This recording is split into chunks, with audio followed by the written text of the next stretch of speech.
Alrighty, folks. So we've got some people joining. I'm going to monitor the waiting room, let folks in, but we're going to go ahead and get started so that we can have the majority of the time for discussion and for presentations. I want to welcome everybody in today. Good afternoon.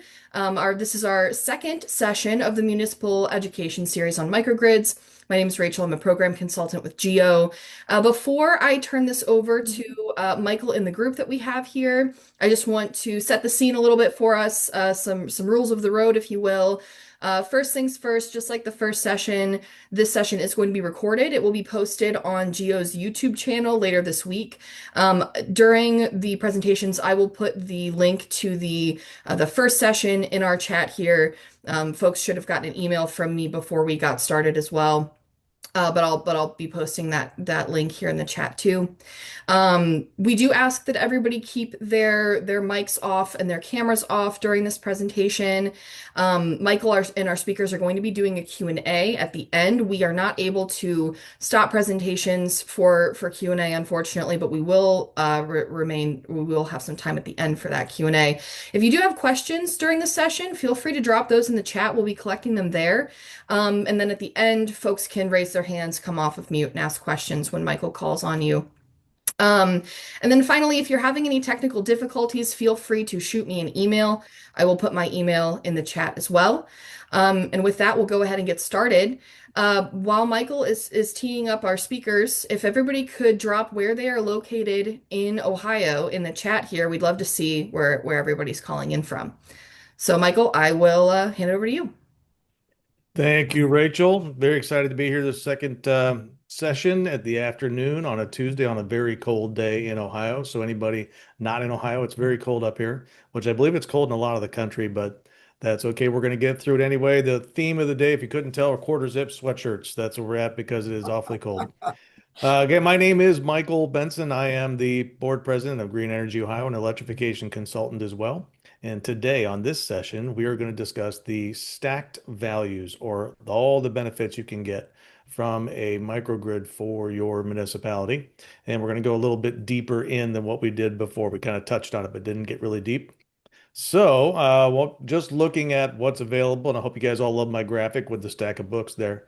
We're going to be looking at the economics, the actual savings and value of revenue that's available from microgrids, resiliency, and what we mean by that is being able to have a system that can withstand disasters and operate during disaster type situations. Security, well, we're definitely going to get into that one. That's something that people don't realize is so important. Community and the way it affects not just your municipal infrastructure, but also the whole community in general, electrification and what that means and how that works for your municipality, and of course, how we can enhance the grid. The electric grid actually can get better by doing microgrids for your municipality, and that's something a lot of people do not understand. So we are going to go deep on those things today, and luckily, you're not going to have to listen to me a lot like you did on the first session. We've got three experts to come in today. Matt Roberts is our first one. He is driven and passionate about the shift to sustainable energy in Ohio and across Appalachia. He currently serves as the Special Programs Manager of SOPEC, which is Sustainable Ohio Public Energy Council, and is a co-chair of the Central Appalachian Network Energy Working Group.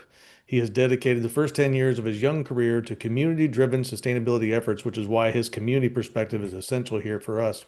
With a strong focus on clean energy development and a keen interest in supporting locally driven, systematic transformations. He lives in Athens County, Albany, Ohio, with his wife and four tabby cats.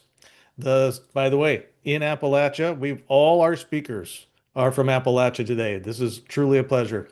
Our next speaker is Bob McCollister. So Dr. Robert McCollister earned his PhD in political science in 1992 from The Ohio State University with a major in international relations and a concentration in national security policy studies. He has taught courses in national security policy studies, U.S. foreign policy, U.S. defense policy, comparative politics, and American politics. Even though today is not a political conversation, it's a security conversation. In addition, he's written several op-eds and has also just finished his book, which he can tell you about later on if we have time. And he has a big focus on climate change, our addiction to oil, Vladimir Putin, and the rise of fascism. He's also been active. I think we covered that. Yes, and he is our vice president of Green Energy Ohio. And after graduating college, he actually chose to return back to his high school to teach social studies, and to coach football. So he's just a football coach. That's all. Josh Brooks from North is a chief of policy strategy and innovation at the North Carolina Sustainable Energy Association. So he comes from another state a lot like Ohio, and again, the other end of Appalachia. And the CSEA's program, he works across their programmatic areas to ensure those efforts are designed to achieve the organization's strategy of decarbonizing North Carolina's energy intensive sectors while delivering the associated economic opportunities to the state. Note the opportunity to actually improve the economics by doing new modern technology like microgrids. North Carolina's energy intensive sectors while delivering the associated economic opportunities in support of this goal. Josh collaborates with their coalition of partners, members, and funders to articulate and drive proactive policies.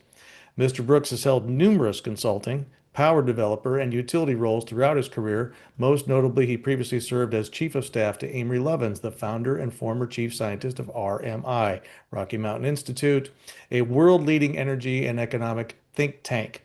While there, he focused on integrative design across the energy-intensive sectors as well as utility business model innovation. Note the interest and the expertise in utility business models. And prior to his work with NCSEA, Josh worked with utility system developer Wavebright to deploy innovative technologies for municipal systems across the U.S. And along with that work, he also serves as an advisor to multiple nonprofits and climate tech startups and has helped me a lot. So I appreciate being able to talk to Josh, and you are all going to enjoy hearing from him. Sorry we went so fast on the intros, but it was a lot because these folks have done a lot and are doing a lot for us. So, this version of this session is going to be a conversation, more of a panel style thing where we throw some out the concept to people. So to start right off the bat, we're going to look at economics and the economics specifically on what the inputs are, what you actually have to buy to be able to put a microgrid in your municipal infrastructure. So if I'll throw it off to Josh, if you'd like to comment about what you can actually pay for versus what you would have not been able to afford to pay for 10 years ago. Sure. Thanks, Michael, and happy to be here and spend some time with you all today. The graph there on the left side of your screen really does tell the story about the dramatic declining cost in solar technology. Keep in mind the cost curves on lithium ion storage is similar, if not actually a little steeper.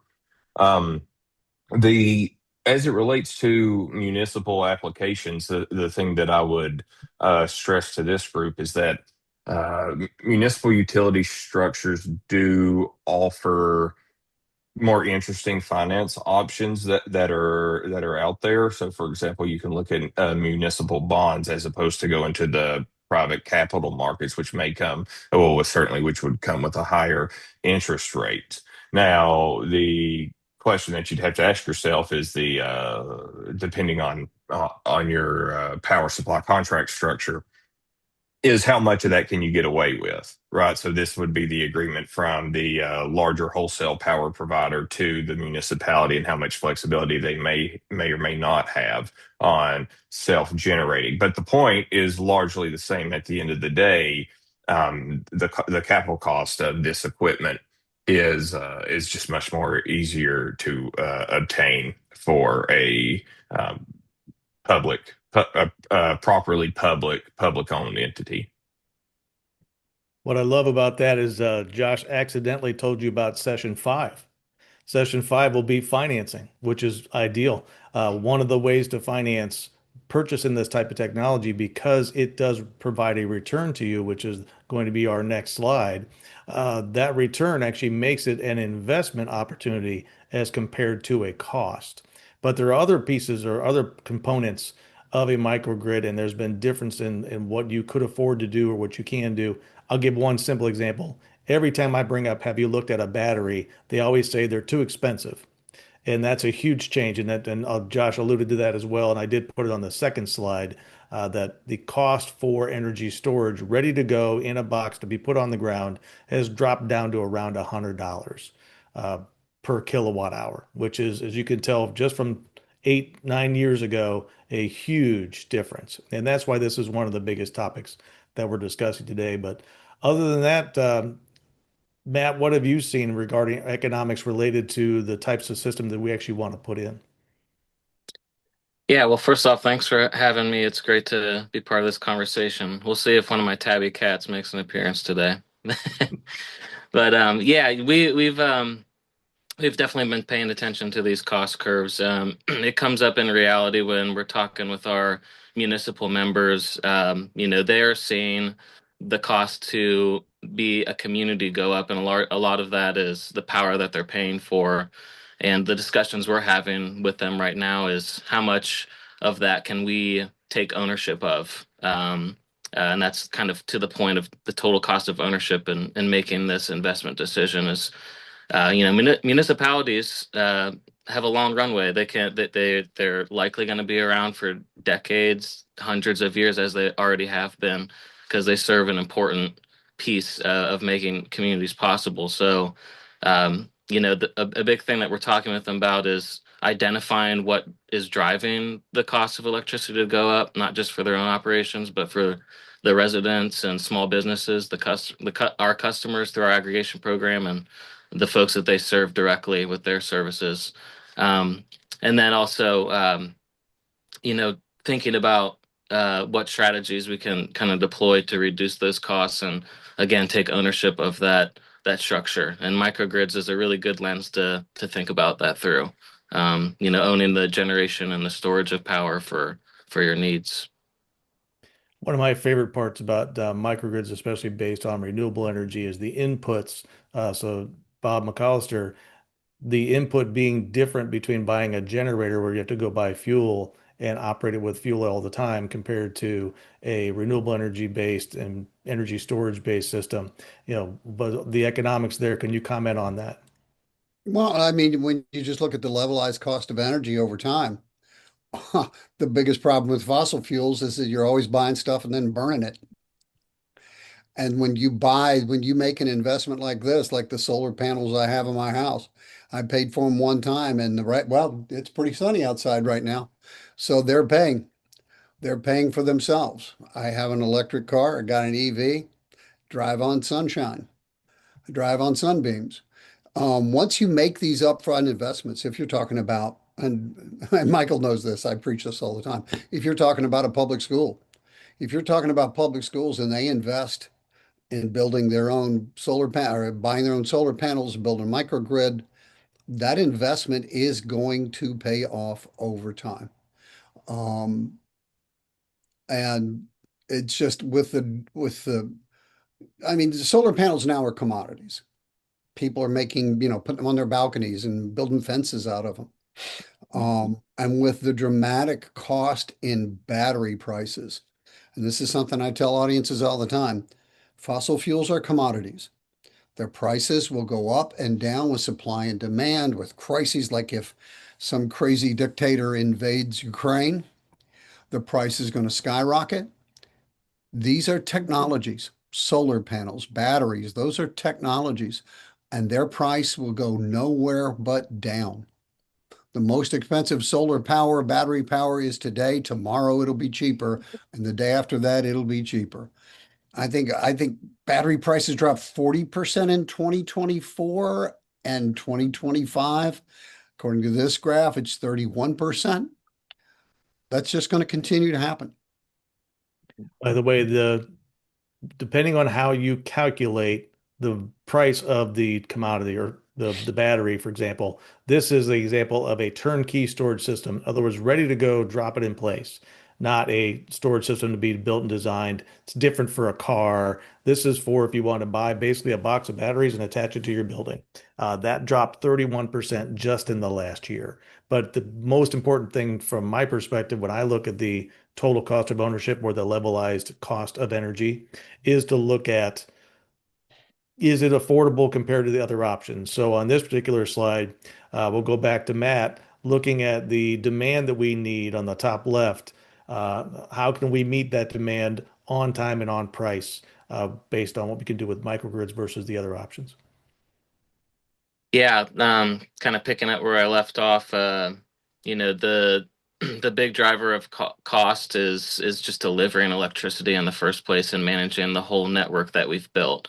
we talked a little bit about this leading up to this presentation, but and we'll get to it. But if we were to start the grid over today, how would we build it? It would look a lot different than how we've built it now and are kind of working the other direction to build resiliency and to build connectivity and interaction. The utility service as we know it today is going to change from users only to a lot of participants providing value to the grid. And that's what we're trying to get ahead of is making sure our members and our customers have an opportunity to play participant instead of just being a user of the grid. And so adding solar, adding storage, adding any way that makes sense to generate electricity and store electricity. So at the large grid level, your peak contribution to the overall demand that's being projected is minimal or none, is going to help, a lot of parties, including yourself by being an active participant. Um, so, it's just at the moment, solar and storage are the cheapest way to do that. And I think it's going to continue to be that way as they commodify. It's the technology and the global market. So there's a lot of things to think about, but we're excited to be kind of at the bleeding edge, and seeing what we can do for our members. And municipalities are a great use case for deploying microgrids because they have the needs to deliver what a microgrid can offer. Yeah, I came from the municipal world and the mission critical responsibilities they have. So if you build a microgrid for your business, you're meeting your needs on a daily basis. If you're building it for a municipality, you're meeting your needs for the worst day because you Hmm. have to plan for disaster resiliency and response. So what happens is you end up having too much capacity, too much ability to do things on an average regular day. And to incorporate that into the grid is a regulatory nightmare per se. However, a lot of folks are looking at that differently, and I would love to throw this one off to Josh. He's very versed in utility commissions, even nationally, that this really is a conversation that they're having today. And I know Ohio passed House Bill 15, which allowed behind the meter resources to actually help work with the grid, but there's still more to do. So, Josh, can you comment on how there's a regulatory piece that goes along with this revenue opportunity? Yeah, absolutely. I think it was last year there was 24 is the number that comes to mind. I think there were 24 states in the union whose general assemblies contemplated some kind of what's now called a virtual power plant um, proposal or piece of legislation. And for the sake of the conversation, just think of virtual power plants as a series of aggregated microgrids that can work in coordination with the utility operations planner. And the benefit is pretty immediate. Any unit of power generated at the point of use actually represents a multiple um, of capacity avoided because you lose capacity due to efficiency, heat loss, moving the electrons from the centralized generator to the light switch at the end of your house. Further, you lose even more during point moments of high demand. So the it's actually an exponent of demand. So you lose a uh, kind of a step function of your supply when you're generating at the point of use. So it's a tremendous benefit to centralized planners because suddenly they can then either not run as much, not run older, less efficient plants, or they can sell any excess generation to adjacent markets, which is an additional revenue opportunity for them. And we mentioned in session one, we touched on the cost for the transmission grid energy for those critical capacity needs that PJM has. And we talked about how it went from $30 per megawatt hour to $300 per megawatt hour. So the need for demand, the price for that energy, everything is changing for municipalities. But if you build a microgrid, you get an asset that could help you for big problems that also gives you daily revenue and value. And that's now a new thing in Ohio to do. And as Josh alluded to, half the country is looking at it, and it's something that we need to do to get the capacity we need on the grid. So if you folks didn't realize on this call, we did not bury the lead in this story. We did economics first because there's a lot to this. We could have actually done the whole day just on these two slides, but we have too many other ones to cover. So we're going to keep moving forward if that's okay. And again, put your questions in the chat if you want to have any questions given there, and we'll get those at the end.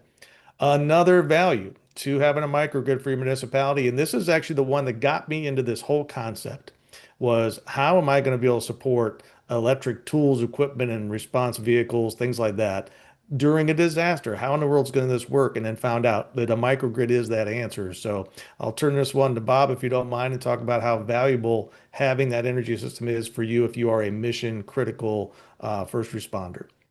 Well, there's a couple things really here. I mean, I got started in this whole thing a long time ago, doing Al Gore's slideshow on climate change, and I got interested in climate change as a national security threat. And just as an aside, I'm going to tell you, and Michael and I talk about this all the time. Everything we're talking about here has national security implications. National security implications of cheaper and cheaper and more long-lasting batteries are profound. But in terms of what we're talking about with microgrids right now, there are two things that really are going to affect this and why microgrids are superior for things like municipalities, for school districts, for all kinds of things. One is in an era of climate change, we are seeing weather-related disasters increase almost exponentially. In just this area, broadly defined the Midwest, in recent decades, we've seen the number of severe storms go up by about 41%. If you look at the Northeast, and for some reason in the national data, West Virginia is included in this, and that matters to me because West Virginia is just outside my window almost. It's 71%. And the number of the area most vulnerable to disasters like flash floods. And in Ohio, the most important weather disaster we look at are these severe storms, is the Guadalupe River Valley in Texas, the one that got hit last summer. Second is the Upper Ohio River Valley, where I live. And if you know anything about the topography here and the river, we are very vulnerable to that. So this is a serious problem. And what microgrids allow you to do is keep these mission critical facilities, municipalities, those kind of things, school districts that could become shelters in these kind of storms, keep them running. This area, the upper Ohio River Valley, what they're telling us now is what used to be a 100-year event now will happen on average about every 5 to 10 years. Jackson, Kentucky, not very far from where I live in 2022, had a storm that over 5 days, they dumped about 16 inches of rain. Most of that, about half of that came in about an 8-hour period. These kind of things are going to become more and more common. And we have to prepare for that. And microgrids are a perfect way to do that, to keep these critical facilities up and running so that you can respond to disasters. But then there's a second problem that microgrids help us address, and that is in an era where global conflict seems to be escalating, and that's a whole other thing that I can address. Don't skip to your big slide there, Bob. Okay. Well, if you want to go and go to the next slide, these things can island. We have a good example of this. I'll give you one good example before you go, and that's Hurricane Ian. Hurricane Ian hit Fort Myers, Florida in 2022. There is a community called Babcock Ranch just inland a few miles. It has 700,000. Now, this is an upscale community, but all, kind of the initial examples like big screen TVs and everything else always come in at the upscale end. And we got to get that to the point where it applies to everybody. This Babcock Ranch community, which has solar panels, battery backup, battery storage, never lost power just a few miles inland from a Category 5 hurricane that devastated Sanibel Island and Fort Myers. The second thing to mention is the security threat. In an era where international conflict seems to be, the possibility of it is increasing. This is going to become more and more important. You may realize, you may have heard that when the U.S. attack on Venezuela began, it started with a cyber attack. We turned off the power grid in Venezuela. I can tell you right now, China and Russia are in our grid. Tell you right now, the possibility that if there is a conflict over Taiwan or a Russian, incursion into the Baltics, or you can come up with any scenario you want, the possibility that as we enter a crisis, they turn off our power grid is a real possibility. It's there. Anytime these centralized power grids, where you only have a few critical nodes, are extremely vulnerable to cyber attacks. The United States military is very aware of this. They're building their own microgrids. Mm-hmm. Their bases are becoming microgrids. Fort Carson, I give you several examples, have begun to build microgrids so they can withstand these kinds of cyber attacks. This is a problem. And then one other thing, and this one blows my mind, and there are a lot better technical people on this call than I am, but we saw last fall the first that I know of AI-enabled cyber attack. Now, not being a technical person, that's a really scary sentence to me. We're in a period where cyber warfare is real, and we need a grid where you can have these microgrids detach from the main grid and keep services operating, where they can island themselves. This graphic on this screen, since we skipped ahead a little bit, is an example of all the parts you would see in a microgrid. So you see the things at the bottom, your solar and your battery and the loads, and if you have wind, and there's a controller at the top, and that controller is a little bit grayed out because the National Renewable Energy Laboratory built a test bed. They built a test microgrid, and they wanted to actually see what would happen if they turned off the controls. And what's funny is they did it accidentally. They had their own issues within the test bed that they were working on. So the controller just disconnected and the microgrid itself worked because it is still just an energy system that looks and connects loads and generation to the loads together. It's that type of a system that a microgrid would offer to municipal critical infrastructure. So with that in mind, we'll do a little kickback to where we were on the resiliency side. How do we make sure your operations as a municipality, just like the military, like Bob talked about, will operate even in a disaster type scenario? Well, a microgrid actually provides that level of resiliency, the level that's different to what everybody else does. But are there other values that you could think of, Matt, that would go along with the criticality of the infrastructure a municipality owns and what a microgrid does to help with that? Yeah, I mean, Bob's point of, disasters coming and increasing over time. I mean, one of the groups that I'm a part of, the Central Appalachian Network's Energy Working Group and their various working groups, a lot of those partners have come together and, rallied around the increasing of floods in a lot of the communities that they serve. So they've created the Appalachian Flood Resilience Coalition, Reclaiming Appalachia Coalition, and just for the point of there's actually the physical disaster and responding to people's needs, and then there's the recovery process and what that looks like for the health of the community going forward. Just over the last 10 years in Central Appalachia, there was 20 federally declared floods costing over $1 billion just on the FEMA side. So those those are real dollars just to get communities back on track and respond.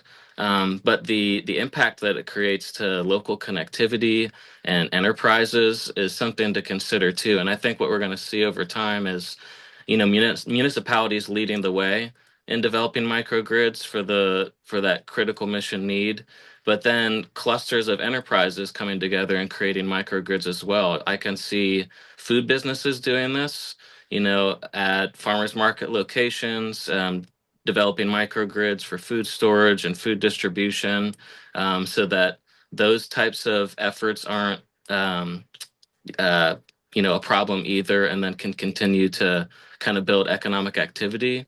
You can imagine this in a lot of different kind of clusters of enterprises, if you will.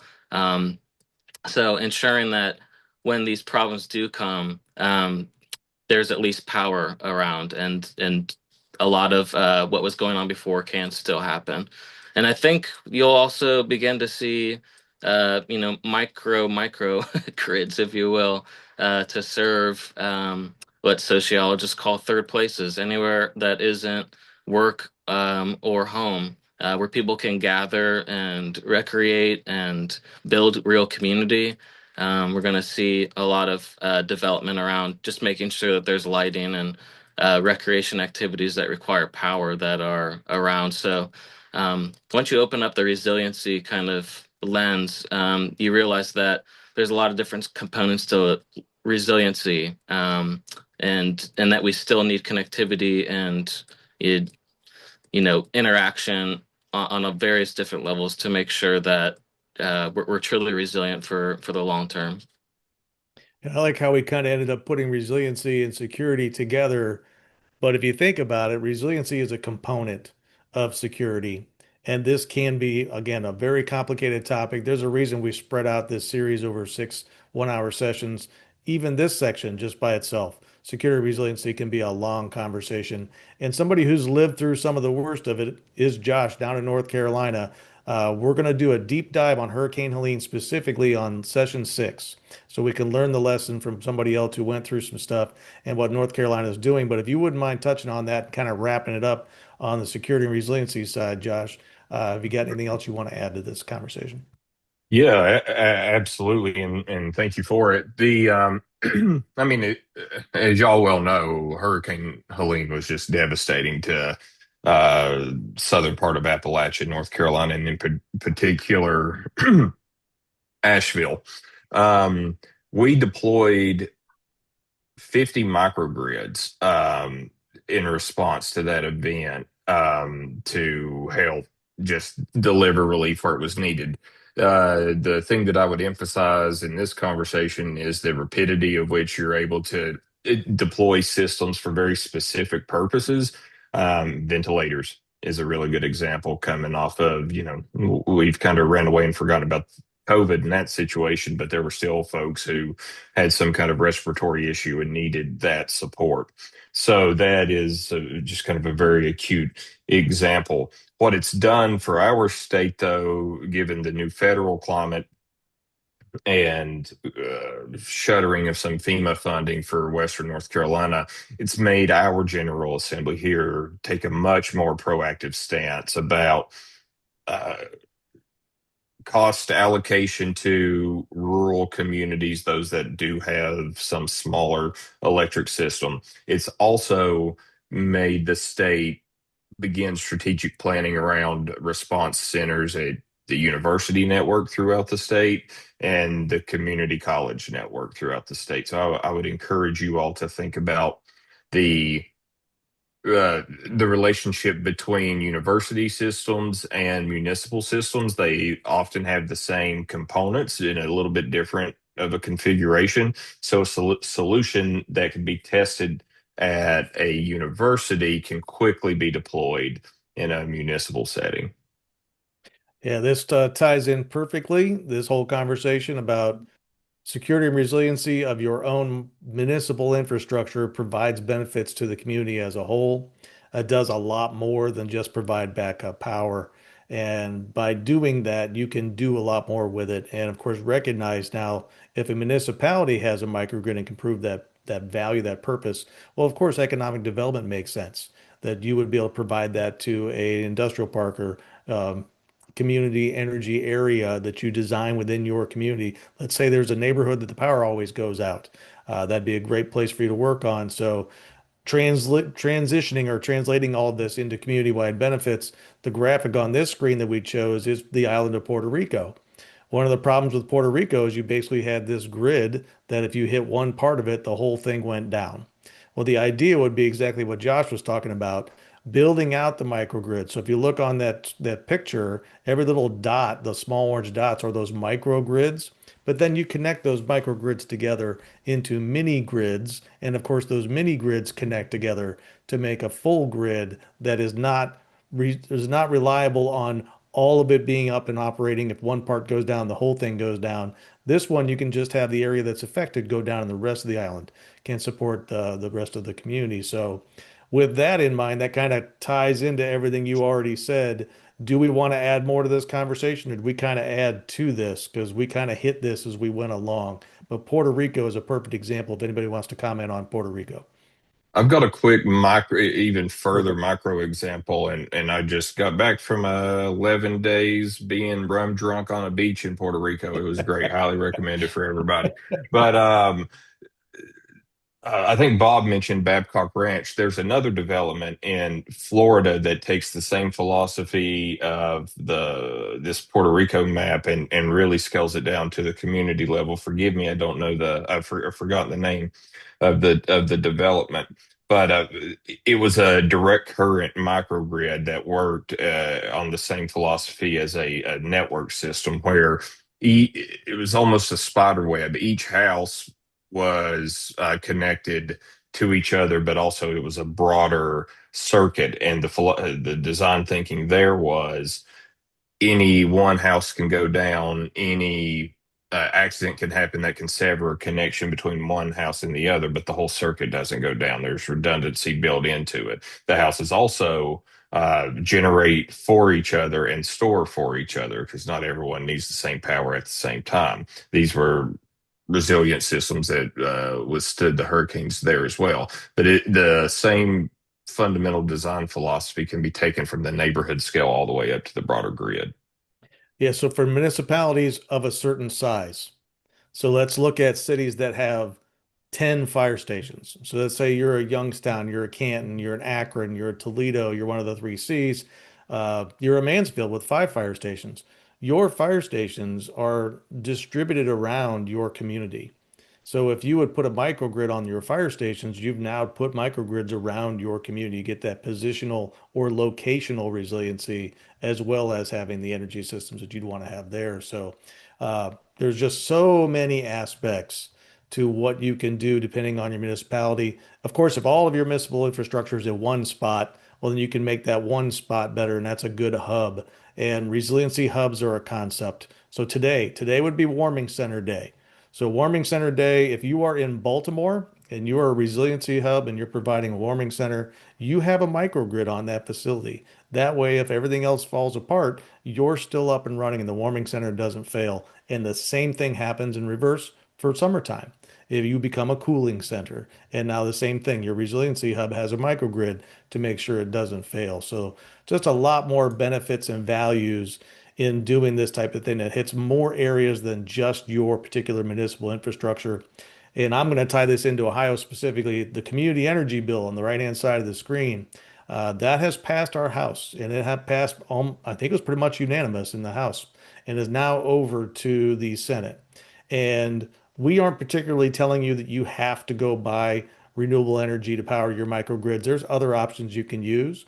However, we recommend that because it's the cheapest, fastest way to get there in Ohio. But community energy does relate to microgrids being able to be used as a technology in your community. And the thing I love to hear, and I don't know if this is a Josh quote or this is our friend Walt's quote, but these are well-proven technologies, which, by the way, we're going to be on session 3 and 4. They're just not commonly applied. We have known how to capture sunshine for warmth the entire time humans have been on this planet. And we've known how to capture sunshine for electricity about 100 years ago and then functionally actually using it in reality 50 years ago. We've been doing solar forever. It's just how you operate your systems. And we're there now as far as all the inputs and the qualities and what's available to do this in your community. Use your brownfields, use your current energy systems, make them better, make them more resilient. It's pretty exciting that microgrids can do so much. But we are going to have to skip ahead if you guys don't mind, unless there's anything else community wide. I know this is usually Matt's area, but he's kind of hit on it 3 times along the way. So we'll give him credit already with that. So electrification, this is where I am the exciting guy, but I will not talk a lot.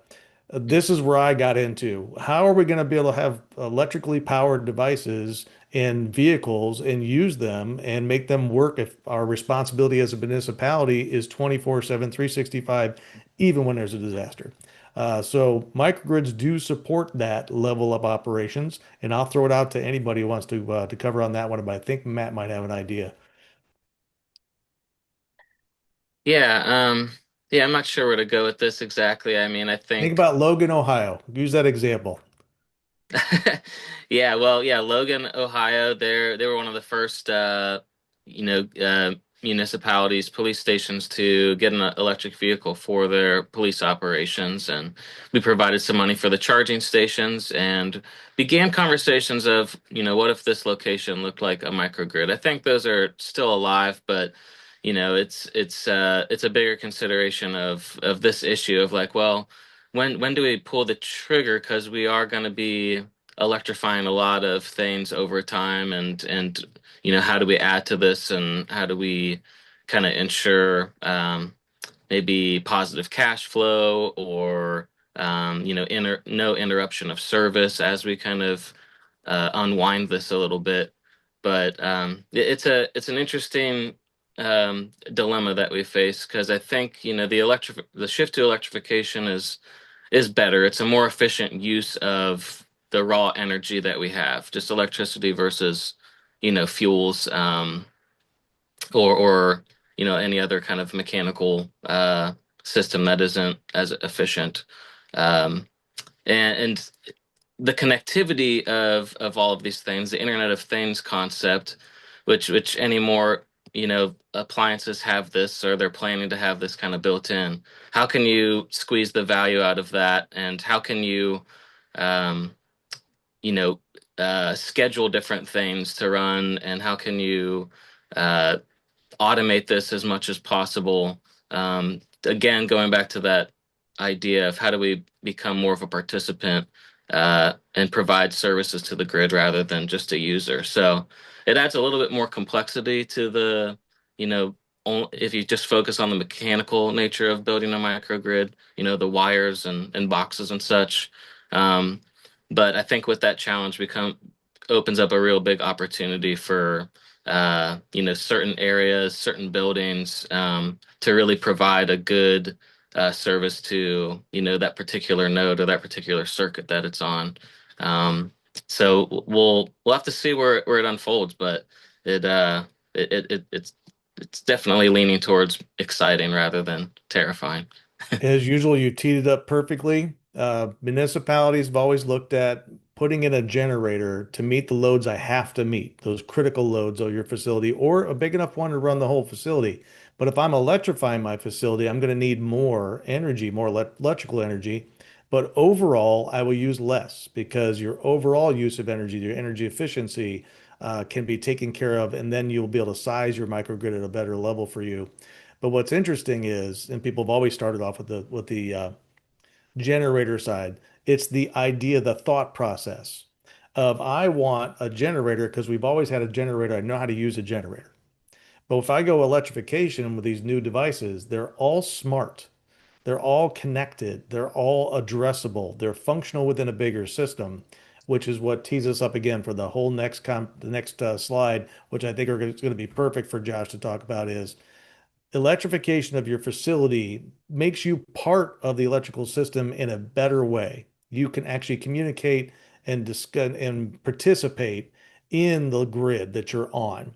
And right now in Ohio, we cannot actually participate at the local distribution grid level, but there are bills in our current House and Senate that relate to this. There is a demand response program bill.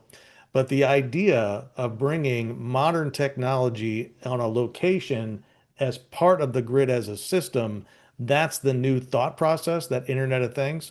And I know that's a big conversation around the country. So I'll throw this one to Josh on the idea of using microgrids as the new way to rebuild or update and add to the grid we have today. Yeah, absolutely. I mean, so I think it's been said already, we definitely would not design the same grid today that we have. I mean, keep in mind the Eastern Interconnect's the largest machine in human history.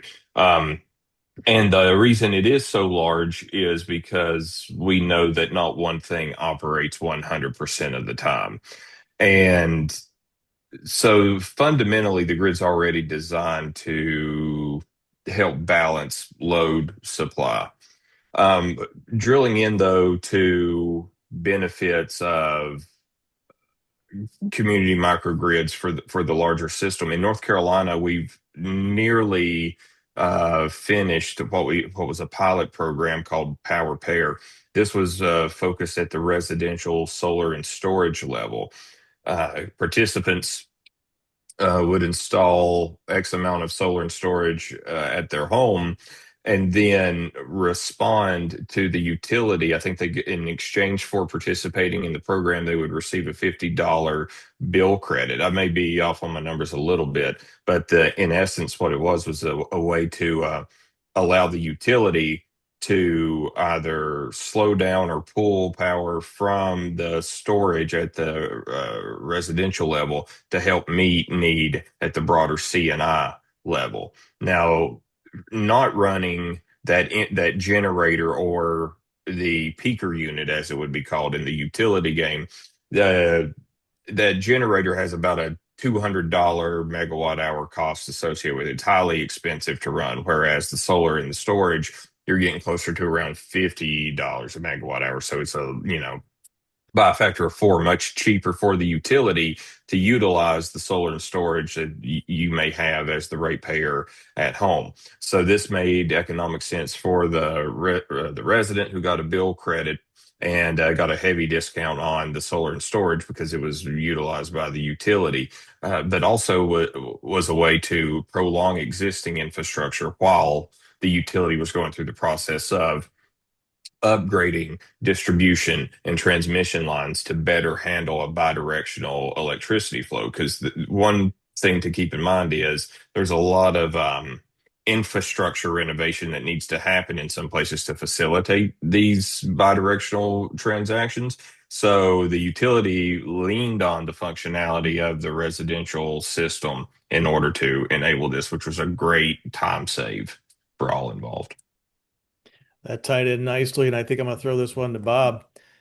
In the middle of this screen, this graph or the graphic on the left-hand side, the inputs we're now talking about is not on the left. We're not talking about big power plants into the transmission grid through distribution down to us as operators. We're talking about looking at it in reverse and looking at all the stuff that we can put on through our microgrid development on our what they call behind the meter system. What that means is behind the meter, if those were not on session number one, that's how the utility looks at you as a customer. You're behind the meter. They send energy to a meter. From behind that is what you do with that, your panel, whatever kind of stuff you hook up to it. So what you can build and put on your facilities for your municipal microgrid now becomes assets to the major grid through what they call a virtual power plant that was mentioned earlier today. Another term for that would be a distributed power plant because it's not virtual as in it doesn't exist. It means it's software defined and software operated. And that's how you make the grid smarter. And what's nice about it is by having it all be modular and small, software defined with its own controls, you actually make it more resilient and secure, which is why developing it like this, like we've talked about, I think this is the third time, the third one to say it, we would develop our grids differently. We would develop from the ground up, not the reverse, the back, the way down. So looking at this idea of how the grid itself would be made better by us adding smart, better things to it. Uh, how does that relate overall, Bob, to everything we've talked about? Because we're almost out of time. We want to have some time for questions. How does that relate to all the concepts we talked about, whether it's resiliency, security, economics, all the values we've gone through, all the stacked values, looking at it from a modular component piece to make everything else better? And I think you're muted, Bob. Sorry. This is where the world's headed. This is absolutely what's going to happen. And because I come from a national security studies background, this is a vastly superior system. And I mean, it's superior in so many ways. I mean, we're going to make the grid cleaner because this is all the stuff we're talking about because solar panels, as they get more and more efficient, and there's some real breakthroughs potentially there, but as batteries get cheaper, we make the grid cleaner. But we also make ourselves more and more self-sufficient. We still, despite the fact that we produce more oil now because of fracking than anybody else in the world, still about a third of the liquid oil that we use is imported. And we're dependent on that. And we're dependent on countries that are not the best countries in the world. Petrostates tend to be dictatorships. If we can become self-sufficient in energy, we will be cleaner, we will be cheaper, and we'll be more secure. We'll have a system that if there's a cyber attack, can island itself and you can keep essential services going. You can keep the lights on. You can keep essential services. You can keep all those things operating. It will make us more secure. It will mean that we are not vulnerable. Look, guys, China is headed to be the world's first electrostate. They are headed in this direction, which means if there's a conflict over Taiwan, they're not going to have to import oil. They're going to be more secure. We need that kind of security too. I mean, if you go back and look at World War II, the Allied strategic bombing campaign became far more effective in 1944 and 45 because we started to go after Germany's key weakness. They didn't have oil. That is a strategic vulnerability. It makes us reliant on the worst governments in the world, and you can fill in the blanks. It means we spend about a quarter of our military budget defending the Persian Gulf. All those things. I mean, guys, I can give you a long list of students that I've sent off to the Middle East to save a nickel on a gallon of gasoline. So the this particular episode, stacked values, we covered a lot, and if you could not tell, there's a lot more, a much deeper dive. We could have taken one topic and just done the whole hour on that, but we can't take up everybody's time for all those kinds of things. And as far as I could tell, unless Rachel tells me something different, I see two questions in the chat. The one that's question is, I like localized power concept. I'll refer to it as lateral or democratic power. Uh, uh, Making power more democratic or the democratization of power. In other words, you have more control at the local level. Has it been done and can it serve as a model for cities? I'll give one, Montgomery County, Maryland, who we'll talk about when we get to the financing piece, created the idea of using a power purchasing agreement, microgrids as a service now called energy as a service, to be able to build out microgrids on their critical infrastructure. So Montgomery County, Maryland started doing this a decade ago. So that's already happened, but there were a couple other ones that were mentioned. Josh was talking about the one that was DC power base, which I believe was that Bloom Energy neighborhood. That was done by a private developer, if I'm not incorrect. And Babcock Block Ranch, energy, yeah. Block Energy, that's what it was. And then Babcock Ranch in Florida was designed specifically like this. So it was a brand new community designed to be able to get hit by a hurricane, and it has a couple times. And it's even designed to flood. It floods the roads and the parks and not individual homes. By the way that the whole place is developed, it's a disaster resilient community in general. So yes, this has been done and is being done around the country. Did I miss any ones you guys can think of? Because we are going to talk about North Carolina on session 6. So we don't want to blow that one up because we know that's a big one that Josh knows all about what they're doing in there. Not hearing anything, we'll hit the other question. It's a very specific technology. So the question is, what about using solar roads? So let me explain what if everybody doesn't understand, it's basically putting solar panels in or on or next to roads. What people miss is what is our best bang for the buck now? So if you would like to put out an energy system, a microgrid on municipal infrastructure can be done very quickly, very inexpensively, and it can start producing value for you. That was the point. The main point of today's conversation was there's a lot of values available to you. Your rooftops and parking lots are available now. People like to park under covered parking. People want their facilities to be if efficient and well controlled and operated. You can actually upgrade your facility and then add the microgrid on top of it and use the savings from all of that to pay for it.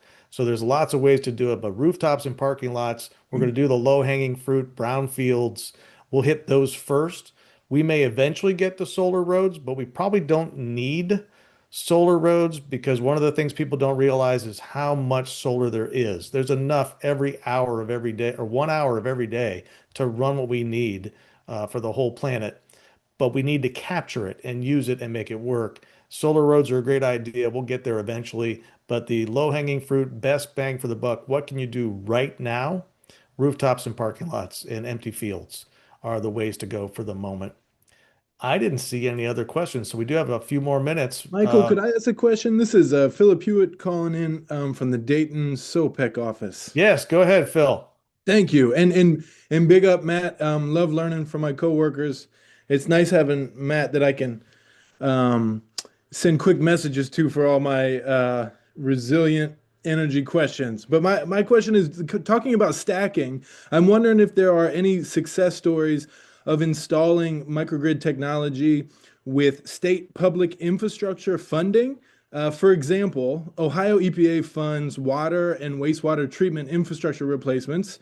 Do you think they would fund a microgrid for a water system as a part of a whole like treatment plant improvement project? Ohio Public Works Commission, OPWC, also funds water projects. Ohio Department of Natural Resources funds park improvements. So that's kind of where I'm coming from because that's kind of my expertise is those. Are there any indication that more conventional Ohio funding administrators would accept one of the stacked functions of a microgrid to approve funds that might include this energy resiliency? On this particular conversation, we're working on just municipal microgrids. I'll give you two examples, and we're running out of time, so I'm going to go fast. Look up Minster, Ohio, Minster. Minster, Ohio. You can literally get looking up the word Minster, not minister. Minster, Ohio, I'm familiar stacked with Minster. values. Search those four terms. That's where this came from. They were given a field donated by a resident. They're a municipal electric community. They put solar there. They added a big battery, way bigger than the solar. So they wanted resiliency so that when the power went out, which it regularly does around them, they can stay up and running and their Dannon yogurt plant doesn't go down. Because if the power goes down, Dannon yogurt doesn't make yogurt and the city loses revenue. Another one example, and I'll use one right by me. Rittman, Ohio, at their wastewater treatment plant surrounded by solar. So there are lots and lots of examples in Ohio, lots of ways to do it, but each individual project, municipality, and location will have a different calculation as to what you're doing for it, but it will always have a bunch of values, not just one. We don't have to just stick with one. We want to be able to show, like Minster, had at least four different values for them to do what they were doing. We are still running out of time, so I'm going to jump forward. Bob's question was, do we import oil because most of our refineries don't use clean oil? That's a complicated conversation. We have lots of different refineries in the U.S. Some make oil for gasoline easier than others. There's a whole different conversation. There's actually been a lot of videos lately because everybody's talking about what about Venezuelan oil. So you have to search that one there. And then somebody else about scaling the tech. That's the best part for me. If I have 5 facilities in my municipality and I put in 5 microgrids, then I have a much more diverse energy and I get to stack up all the values for my community. But if my community does it, and then the neighbor community does it, and the next neighbor, and the next neighbor, and the next neighbor, think of Cuyahoga County that has a utility to do microgrids. That was in our first session. Mike Foley was on that one. There are, I think, 50 something communities in Cuyahoga County. If every one of them had a microgrid, the whole county would benefit and be better. So scaling means yes, just keep adding, adding, adding, adding. Think of it as diversification of investment. You'd have in a portfolio. All right, we have run out of time. We have 1 minute left. Anything else I missed, Matt, Josh, or Bob, that you want to say that you feel like you have to tell somebody? I was just going to say, best of my knowledge, I think most U.S. refineries are set up to handle heavy crude, which mostly comes from Canada and Mexico. With regards to the wastewater treatment plant question, best bet is to cap it. There's a lot of uncapped bogs in the country. Cap them, capture the gas, put it to a fuel cell. Believe it or not, putting microgrids and solar canopy over top of ponds for either water treatment or wastewater treatment can actually help you control what you're dealing with as far as dealing with evaporation and infiltration from rain and all other kind of stuff that relates to it. You actually can control it better and actually use that cap, that cover, could be a solar panel cover as a roof. Lots of technology. We can go down a big, huge pile of rabbit holes. Too many rabbit holes to go through. So, all right, let's finish this off on time. The next session will be the technology. We're going to talk about the pieces, parts of a microgrid. We've got some real good experts on that one. The next one after that will be the process you would go through if you wanted to have one. That's going to be really good.